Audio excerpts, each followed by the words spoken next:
جاتے تھے پھر جو الفاظ کا انتخاب ہوتا تھا بڑی احتیاط برتتے تھے کہ کون سا لفظ کس جگہ پر ہے، کون سا منظر کب بیان کیا جائے اور کس منظر کو کس انداز میں بیان کیا جائے. یہ انہی کا حوصلہ تھا.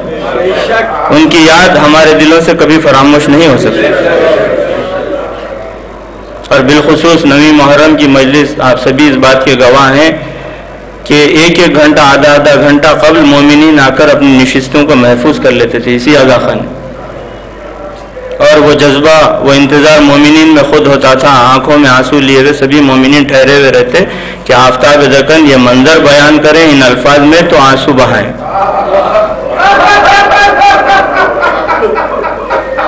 اور بالخصوص 9 محرم کو وہ جو یہ منظر بیان کرتے تھے یہاں پہ حضرت حر کی آمد کا کہ حضرت حر کس طرح سے آئے اور پھر وہ مخصوص اشعار جو بیان کرتے تھے آفتاب دکن انہی کا جذبہ تھا، انہی کا حق تھا. میں بس حصول سعادت کے لیے ان اشعار کو دہرانا چاہتا ہوں. یہ ان کے لیے ایصال ثواب بھی ہو جائے گا اور میری جانب سے خراج ہوگا ان کے اس جذبے کو، ان کے خلوص کو، ان کے انتخاب و اہتمام کو. وہ یہ جو بیان کرتے تھے کہ سامنے حضرت عباس نے دیکھا جو غبار، بڑھ کے شیران بہادر نے صدا دی ایک بار، کون آتا ہے وہی روک لے اپنا راہوار، سامنے جلوہ نما ہے دو جہاں کا سردار، سرکشی پر خود سر نہ کوئی زیادہ آئے، چھوڑ دے وہی راہوار کو اور پیادہ آئے.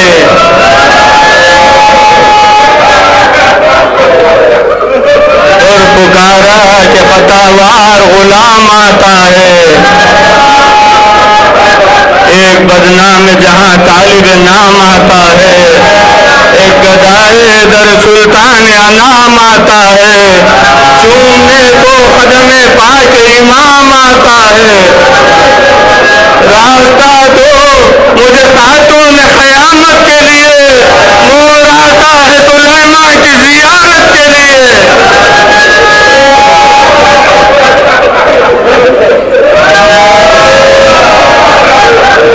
یہ حسین کے لیے اہتمام تھا، قمر بنی ہاشم کے انتظام کا. ثانی حیدر نے وہ اہتمام کیا کہ ہر طرف پہرے تھے تو اسی میں سے ان اشعار کو آفتاب دکن بیان کیا کرتے تھے.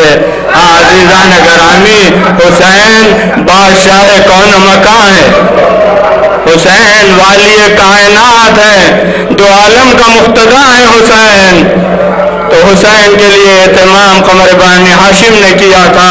اور عزیزان گرامی، حسین کی جو عطا ہے، حسین کے در سے جو عطا ہوتا ہے، یہ وہ ہستی ہے کہ جو ارادہ کر دے تو لوح محفوظ کی تحریر تبدیل ہو جائے.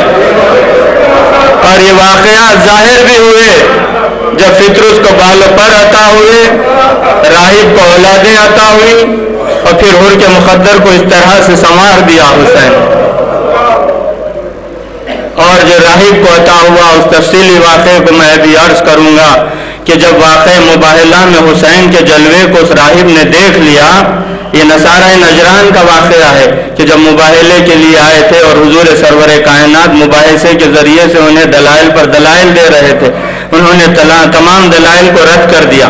تو حضور نے کہا کہ اب مباہلہ ہوگا، اور مباہلے میں آئے مباہلہ کے مطابق ہی حضور سرور کائنات نے اہتمام کیا تھا کہ آگے حضور سرور کائنات تھے، مولا متقیان پیچھے تھے، درمیان میں حجابات نور میں مستور تھی شہزادی کونین، اور امام حسن و امام حسین سامنے تھے. راہب یہ نصارہ نجران کا جو وفد تھا، انہوں نے حضور سرور کائنات کو دیکھا تھا، مولا متقیان کو بھی دیکھا تھا. شہزادی کونین تو حجابات نور میں مستور تھی، ان تک نظر پہنچ نہیں سکتی تھی.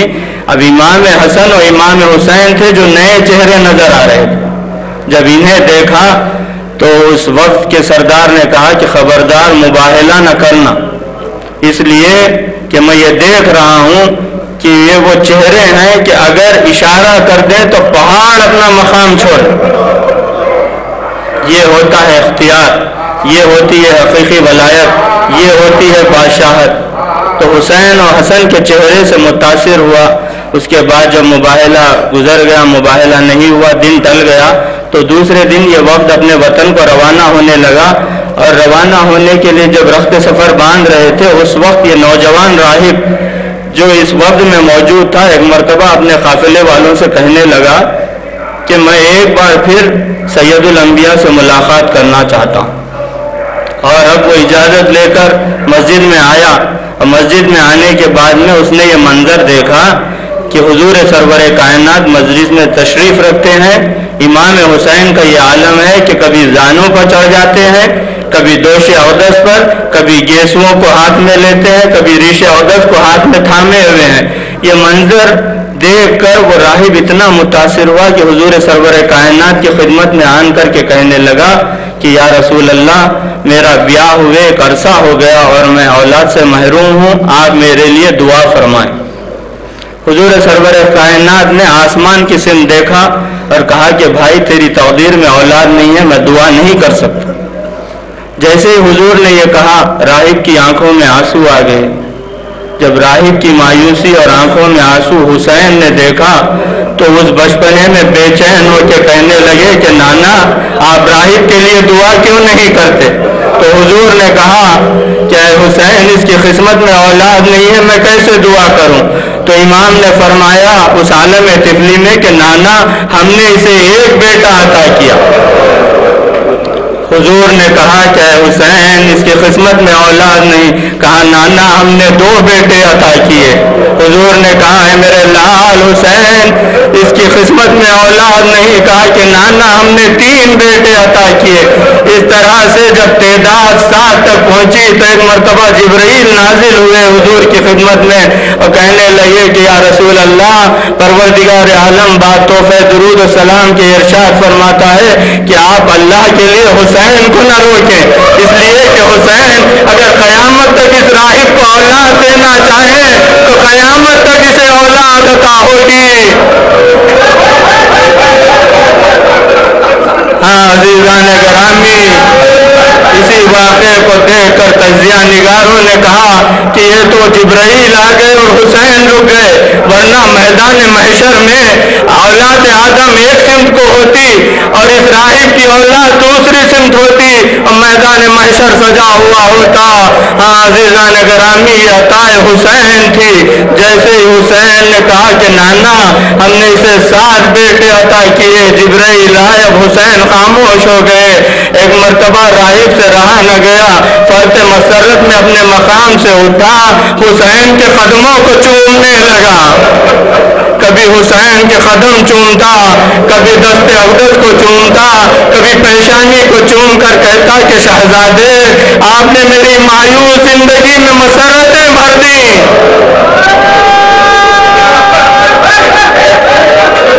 اب وہاں سے اٹھ کر جانے لگا، جاتے ہوئے کہنے لگا کہ شہزادے آپ نے مجھ پر بڑا کرم فرمایا ہے، میری ایک استدعا ہے آپ سے کہ آپ جب کبھی یہاں سے نکلیں اور شام کی قصد کریں، شام کے سفر کا، تو اس وقت شام کی سرحد پر، دمشق کی سرحد پر میرا دیر ہے، حلب نامی مقام پہ میں رہتا ہوں، وہاں پر آپ آ جائیں تاکہ میرے معبد کی رونق بڑھ جائے، میری عبادت گاہ کی رونق بڑھ جائے۔ تو حسین نے کہا کہ اے راہب گھبرانا نہیں، ہم ضرور آئیں گے،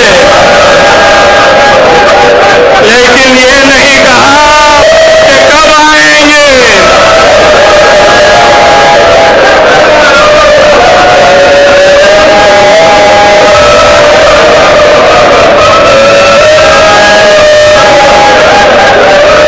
وہاں سے اٹھ کر راہب چلا گیا۔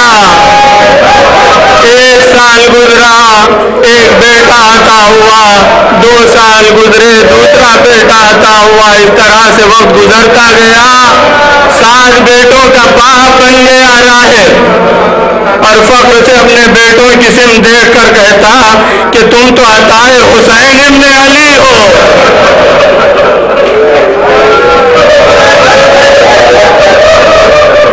اے حسین میں آپ کے قربان، آپ کے کرم کے قربان کہ آپ نے مجھے 7 بیٹے عطا کر دیے۔ وقت گزر گیا بیٹے سنے شباب کو پہنچے. یہاں راہب کی بے چینی کا یہ عالم تھا کہ روز انتظار کر کے کہتا مدینے کا رخ کر کے اے آنے والے شہزادے آپ ابھی تک نہیں آئے, میں انتظار کر رہا ہوں. وقت گزرتا گیا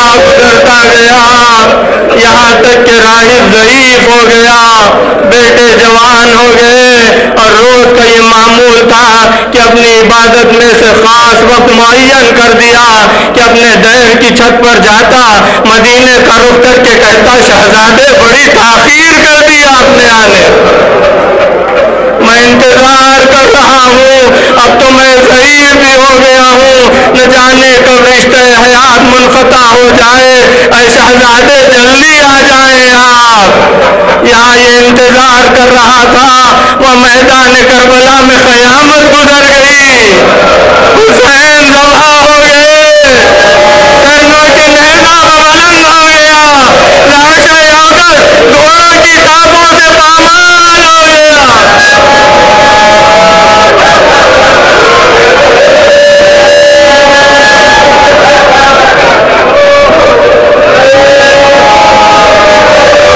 انتظار کرتا رہا, دل میں اور بے چینی ہونے لگی, کہا شہزادے آپ کب آئیں گے, میری آنکھیں بے چین ہیں آپ کی زیارت کے لیے. انتظار کرتا رہا, وقت گزر گیا. ایک دن کی بات ہے کہ نصف شب سے زیادہ وقت گزر گیا, اپنے دہر میں جب عبادتوں سے فارغ ہو گیا تو چھت پہ آیا, پھر عبادتوں میں مشغول ہو گیا کہ ایک مرتبہ دیکھا کہ نصف شب سے زیادہ کا وقت گزر چکا ہے لیکن دہر کے اطراف میں روشنی ہو گئی ہے. ایسے معلوم ہوتا ہے کہ آفتاب طلوع ہو گیا. حیران ہو کے کہنے لگا کہ نصف شب کا وقت ہے اور یہ کس قسم کی روشنی ہے. دہر کی چھت سے دیکھا تو دیوار کے سہارے سے کچھ نیزے لگے ہوئے تھے جن پر شہیدوں کے سر لگے ہوئے تھے, ان چہروں سے نور ساطع تھا.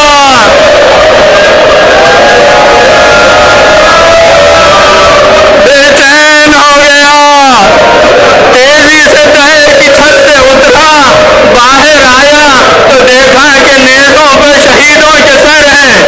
ایک مرتبہ ایک ایک سر کو دیکھ کے کہتا ہائے کیسا نور ساطر ہے ان چہروں سے, یہ کون مظلوم ہے. ایک مرتبہ ایک ایک کا چہرہ دیکھ کر اس سر کے قریب پہنچا جس نیزے پر سر حسین تھا, اس نیزے پر سر کو غور سے دیکھ کر کہنے لگا کیا ہے مظلوم, ایسے معلوم ہوتا ہے کہ میں نے کہیں آپ کو دیکھا ہے لیکن عرصہ ہو گیا, اس سبب سے میں آپ کو پہچان نہیں پا رہا ہوں. ایک مرتبہ لشکر یزید کے ان سپاہیوں کے قریب پہنچا اور کہنے لگا کہ مجھے ایک شب کے لیے یہ سر چاہیے, مجھے دے دو. تو انہوں نے کہا کہ یہ بڑا قیمتی سر ہے, ہم تجھے نہیں دے سکتے. تو وہ اپنے دہر میں گیا, ایک صندوقچے میں سے ایک گٹھری کو لایا جو اشرفیوں سے معمور تھی. اس اشرفیوں کی تھیلی کو اس کے حوالے کر کے کہنے لگا یہ اشرفیاں تم رکھ لو لیکن چند ساعتوں کے لیے یہ سر مجھے دے دو. دولت کی لالچ میں انہوں نے وہ سر اس راہب کے حوالے کیا, سر کو لیا, پیشانی کو چوما. ایک مرتبہ وہاں پر ایک پتھر رکھا ہوا تھا دہر میں, اس پتھر پر رکھا, عرق گلاب سے سر کو دھونے لگا کہ لہو کی قطاریں بہنے لگی, اس لیے کہ سر بہت زخمی تھا.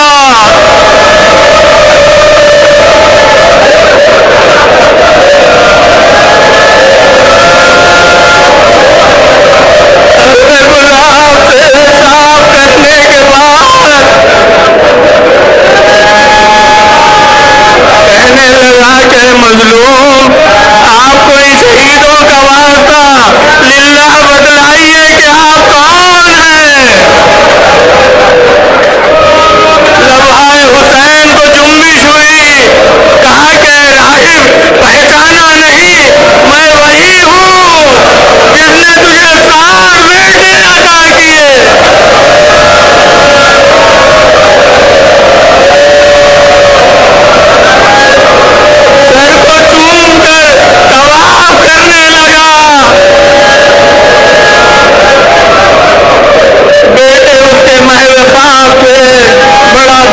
ہو کر آیا، یہ جو منظر دیکھا تو کہا کہ بابا یہ کس کا سر ہے، یہ آپ کہاں سے لائے ہیں، یہ آپ نے کیا کر دیا؟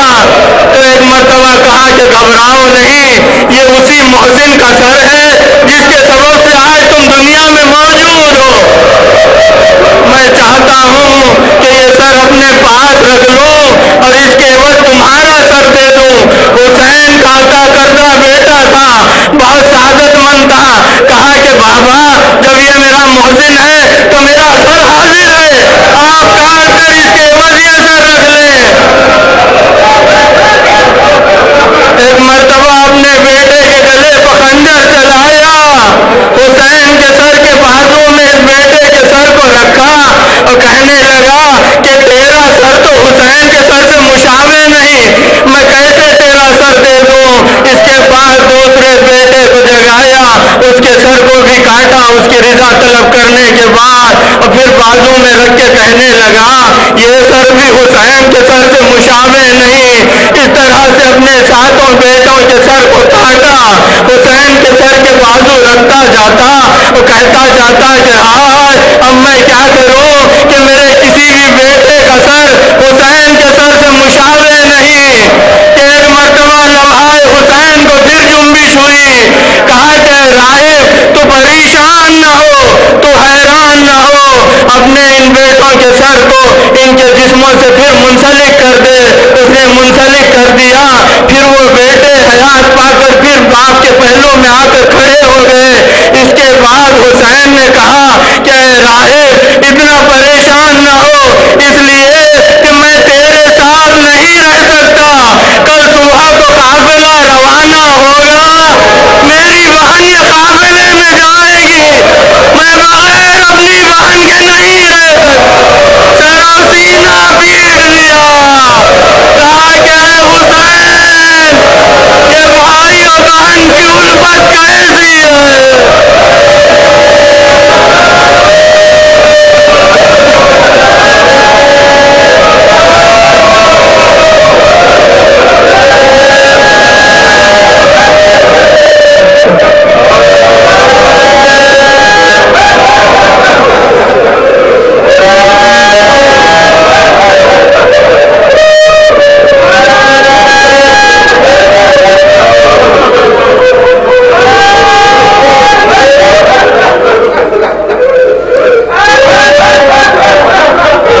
لعنت اللہ علی القوم الظالمین وسيعلم الذين ظلموا أي منقلب ينقلبون ربنا تقبل منا إنك أنت السميع العليم بحق محمد وآله الطيبين الطاهرين صلوات الله عليهم أجمعين اللهم ارزقنا شفاعة الحسين يوم الورود وثبت لي قدم صدق عندك مع الحسين واصحاب الحسين الذين بذلوا مهجهم دون الحسين عليهم الصلاة والسلام۔ آپ تمام حضرات سے بار دیگر معروضہ ہے کہ ایک سورہ فاتحہ کی تلاوت فرما کر نیار سخن آفتاب دکن علامہ سید اختر زیری صاحب قبلہ کی روح کا ہدیہ ایصال فرمائیں۔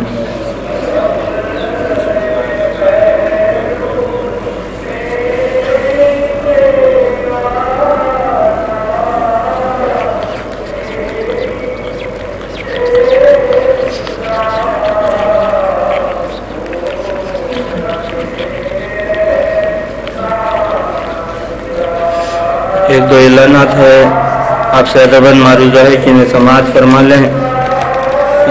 ایک تو یہ کہ 2 مارچ یعنی کل کے دن بروز جمعہ بعد نماز مغربین حوضۃ المہدی میں میر ممتاز علی جاوید صاحب نائب صدر انجمن پروان شبیر کی ایصال ثواب برسلسلہ چہلم یہ مجلس اعضاء مقرر ہے، آپ حضرات شرکت فرمائیں۔ اور دوسرے ایک جشن امام حسن عسکری علیہ السلام 9 ربیع الثانی بوقت 7 بجے شام بمقام حوضۃ المہدی میں موجود ہے۔ مولانا سید محسن رضا زیدی صاحب